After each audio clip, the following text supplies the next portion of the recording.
Hello जी, नमस्कार।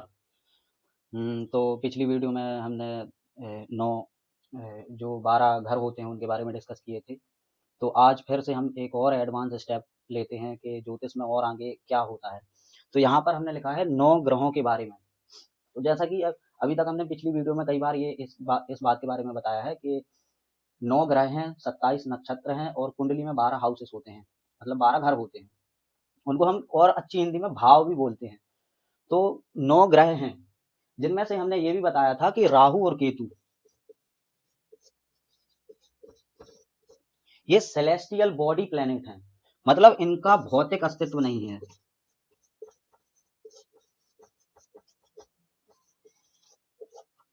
ये देखे नहीं जाते, मतलब ये देखे नहीं जा सकते। अब इनका भौतिक अस्तित्व नहीं है, लेकिन हमारे ज्योतिष शास्त्र में जितनी भी पद्धतियां बनाई गई हैं, मतलब केपी कृष्णमूर्ति पद्धति है और पराशरी ज्योतिष है और पराशरी ज्योतिष है, जैमिनी है, केपी है, मतलब कृष्णमूर्ति पद्धति और लाल किताब और जितनी भी पद्धतियां हैं हमारे ज्योतिष शास्त्र में, सबके बारे में राहु और केतु को बहुत ज्यादा सिग्निफाई किया गया है। मतलब हमारे ज्योतिष शास्त्र में इनका एक महत्वपूर्ण योगदान है, इनका एक बहुत महत्वपूर्ण एट्रीब्यूट है, महत्व है। भले ही इनका एक भौतिक अस्तित्व नहीं है, ये कहीं से भी नहीं देखे जा सकते, ना नासा इनके बारे में चर्चा करता है, ना कोई दूसरा कोई साइंटिफिक रीजन है जो राहु और केतु को डिस्क्राइब कर सके। लेकिन ज्योतिष शास्त्र में इनका बहुत ज्यादा रोल है, बहुत ज्यादा सिग्निफिकेंस है। तो हैं तो भौतिक ग्रह 7, सूर्य, चंद्रमा, मंगल, बुध, शनि, ऐसे ऐसे करके 7 प्लेनेट हैं। यहां पर हम 9 प्लेनेट की बात कर रहे हैं। 9 ये 7 हुए और ये 2 और इंक्लूड होके 9 होंगे, भले ही इनका भौतिक अस्तित्व नहीं है। अब ठीक है, आगे चल के हम देखते हैं 9 के 9 ग्रहों के। अभी पहले हम आपको नाम बताते हैं और फिर इनके बारे में अच्छे से डिस्क्राइब करते हैं, ठीक है। तो देखिए, सपोज कोई भी ग्रह ले लो, अभी हम 9 के 9 लिख रहे हैं। मंगल, ठीक है। दूसरा ले लें शनि, तीसरा ले लें बुध, चौथा ले लें सूर्य, ठीक है। पांचवा ले लें चंद्रमा, छठवा ले लें राहु, सातवा ले लें केतु, आठवां ले लें बृहस्पति और नौवा। कितने हो गए? मंगल, शनि, बुध, सूर्य, चंद्रमा, राहु, केतु, बृहस्पति और एक कोई कौन सा था? सूर्य, मंगल, बुध, सूर्य, चंद्रमा, राहु, केतु, बृहस्पति और एक और, ठीक है। नौवा हो गया शुक्र। ये भौतिक है, ये भौतिक, ये 2 भौतिक नहीं है, ठीक है।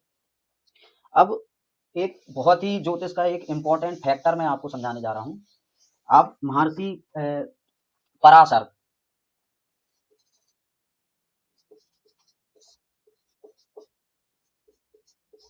इनको हम फादर ऑफ एस्ट्रोलॉजी भी समझ सकते हैं, क्योंकि सबसे पहले इन्होंने ही ज्योतिष के बारे में विचार किया, ज्योतिष के बारे में गणना की, नक्षत्रों की खोज की और काफी इनका योगदान है महर्षि पराशर का। अब ये 9 के 9 प्लेनेट को एक शब्द में या एक सेंटेंस में क्या डिस्क्राइब करते हैं, आगे समझते हैं। देखिए, जैसे शनि, इनका मतलब 9 प्लेनेट्स का अब हम सिग्निफिकेंस समझना चाहते हैं, समझ रहे हैं कि 9 प्लेनेट का क्या योगदान है, 9 प्लेनेट्स, 9 में से हर प्लेनेट्स का क्या एट्रीब्यूट है, क्या नेचर है, उनकी क्या प्रोसेस रहती है, वो कैसे वर्क करते हैं। कुंडली में 12 घरों में से कहाँ प्रॉपर काम करते हैं, कहाँ पर नीच का फल देते हैं, कहाँ पर उच्च का फल देते हैं, कहाँ पर डेबली होते हैं और कहाँ पर मतलब अच्छी अवस्था में होते हैं।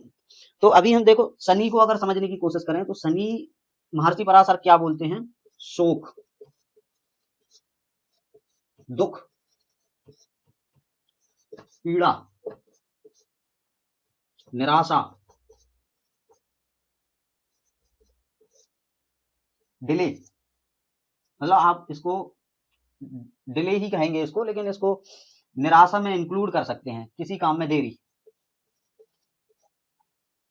और भी बहुत सारी चीजें हैं, ये शोक से भी बहुत सारी चीजें निकल सकती हैं, दुख से भी, पीड़ा से भी, जितना भी प्रॉब्लम्स का मतलब डिपार्टमेंट है वो शनि महाराज को दिया गया है।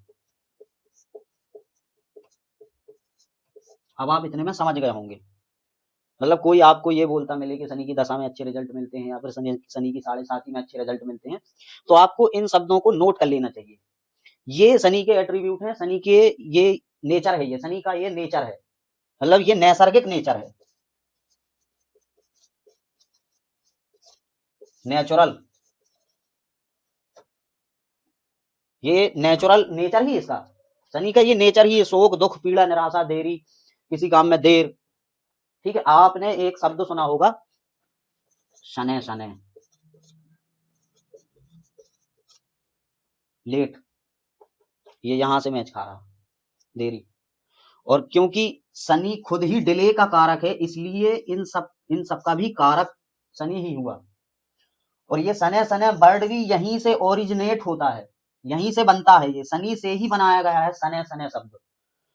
तो यहाँ पर हमने शनि के बारे में समझा। अब और बहुत सारी पोजीशन हो सकती है कुंडली में किस जगह पे बैठा, वो तो एक पर्टिकुलर व्यक्ति की कुंडली को देखकर ही पता लगाया जा सकता है कि शनि उसकी कुंडली में कैसा रिजल्ट देगा। मतलब अगर वो स्वराशि का है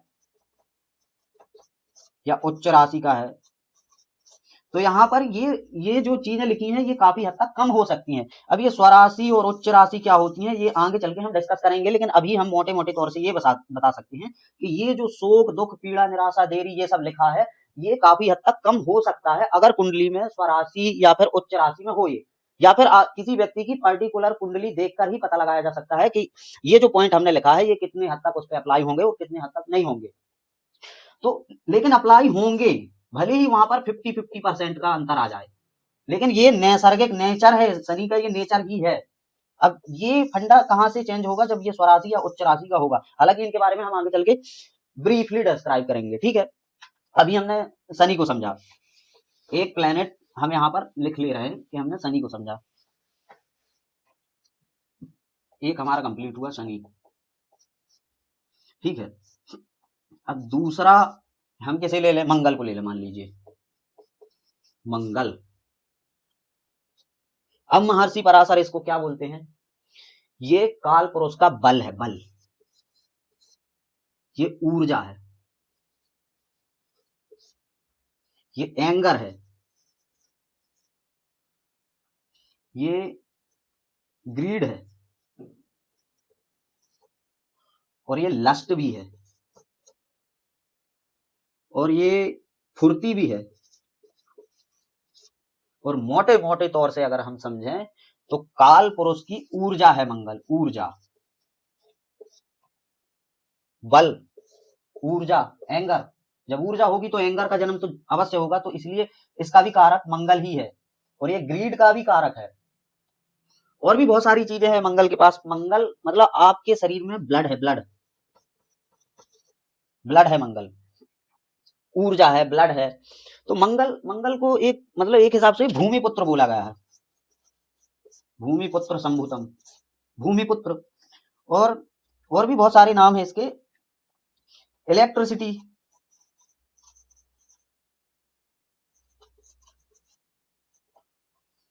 इलेक्ट्रिसिटी भी एक प्रकार से ऊर्जा में इंक्लूड कर सकते हैं आप। जितनी भी चीजें इस दुनिया में जो जो चीजों में ऊर्जा लग रही है वो सभी मंगल है, और इसको सेनापति भी कहा गया है,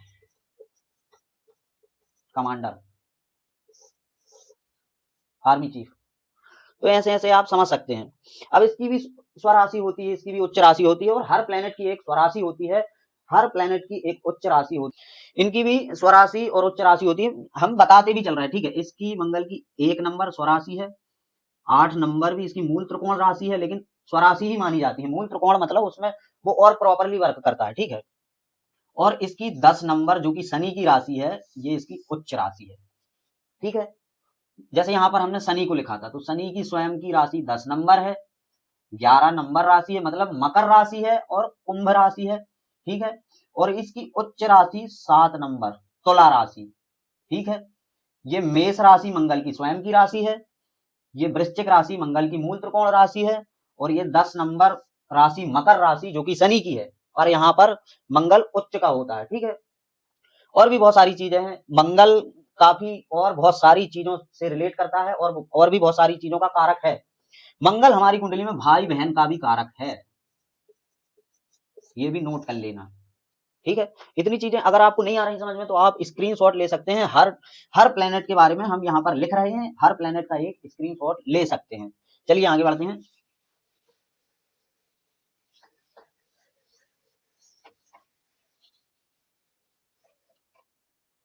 यहाँ पर दूसरा हो गया मंगल, ठीक है। तीसरा हम ले लेते हैं शुक्र को, ठीक है, शुक्र को ले लेते हैं। शुक्र, महर्षि पराशर क्या बोल रहे हैं शुक्र को? शुक्र को बोलते हैं वैभव। वैभव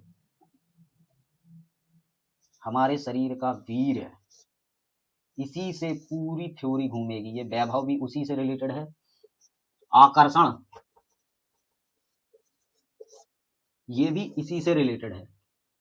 सबसे ज्यादा अगर किसी चीज से रिलेटेड है तो ये आकर्षण है। शुक्र हमारे शरीर का आकर्षण है, और इस वर्ल्ड में, इस दुनिया में हमें जो भी चीज अट्रैक्ट करती है, अपनी ओर खींचती है, उन सभी का कारक शुक्र ही है। शुक्र, शुक्राचार्य, दैत्य गुरु।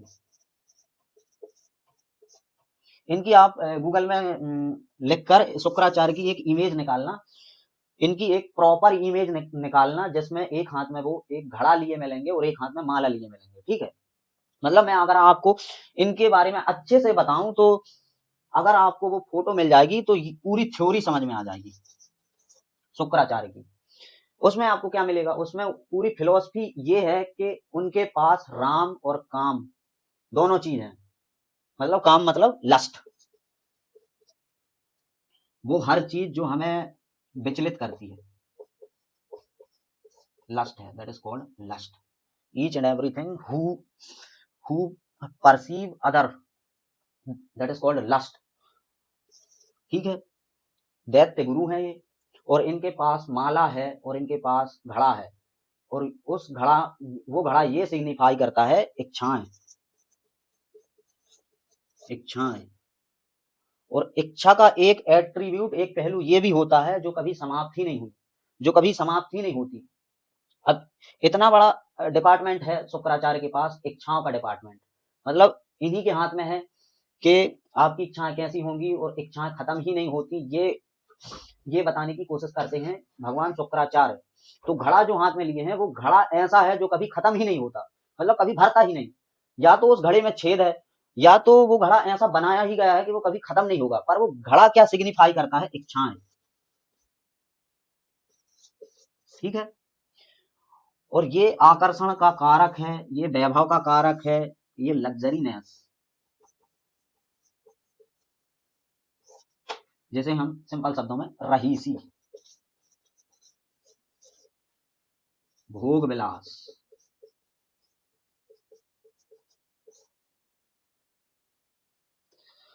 बहुत सारी चीजें आती हैं शुक्राचार्य के अंडर में। शुक्राचार्य की राशि है 2 नंबर और 7 नंबर, और ये मीन राशि में उच्च के होते हैं। 2 नंबर मतलब वृषभ राशि, 7 नंबर मतलब तुला राशि, और ये 12 नंबर मतलब मीन राशि, ठीक है। ये मीन राशि, ये देव गुरु बृहस्पति की राशि है, जिसमें ये उच्च का फल देते हैं।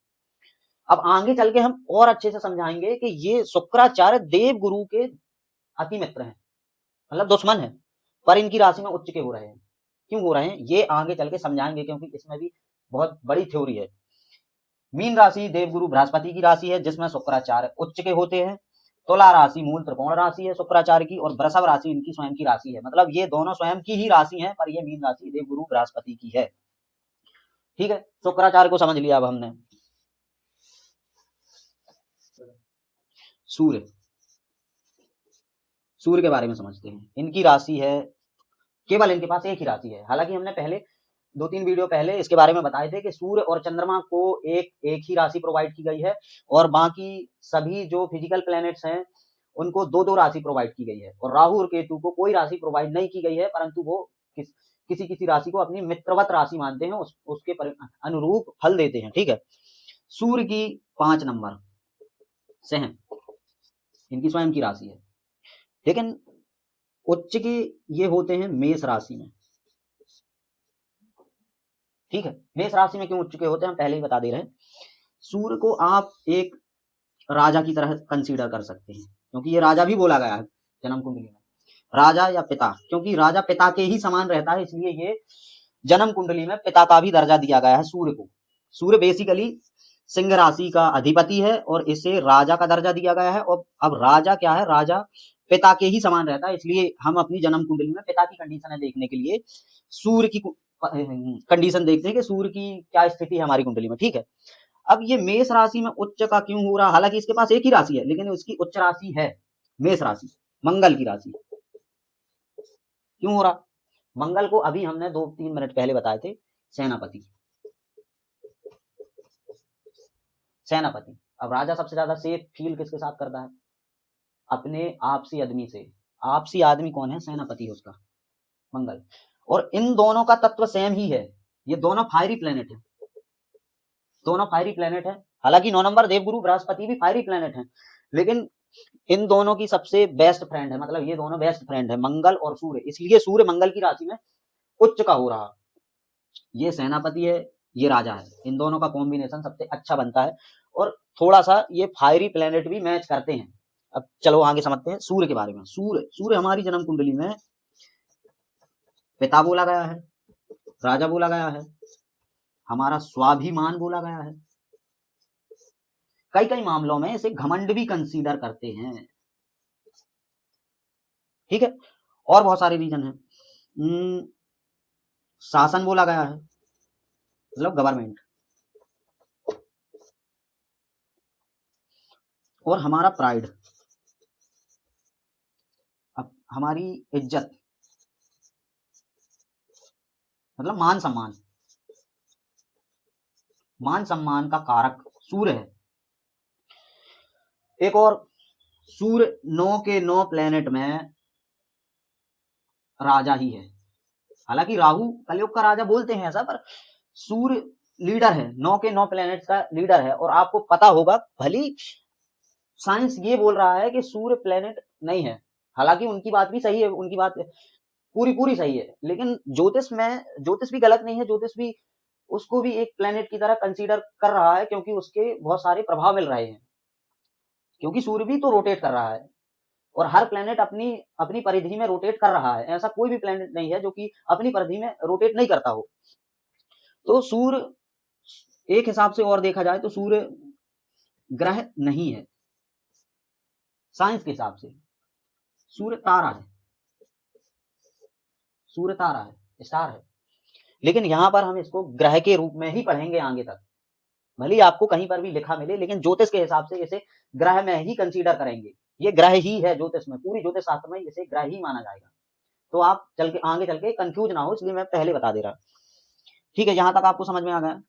देखिए, वीडियो ज्यादा लंबी ना हो तो हम इसे 2 पार्ट में डिवाइड कर सकते हैं। अभी हम यहाँ पर 4 प्लेनेट के बारे में चर्चा कर चुके हैं, सूर्य तक आ चुके हैं, आप ये स्क्रीनशॉट ले सकते हैं। अगली वीडियो में हम बाकी और जितने प्लेनेट बच रहे हैं उनके बारे में चर्चा करेंगे। आज के लिए इतना ही, आपका दिन शुभ हो।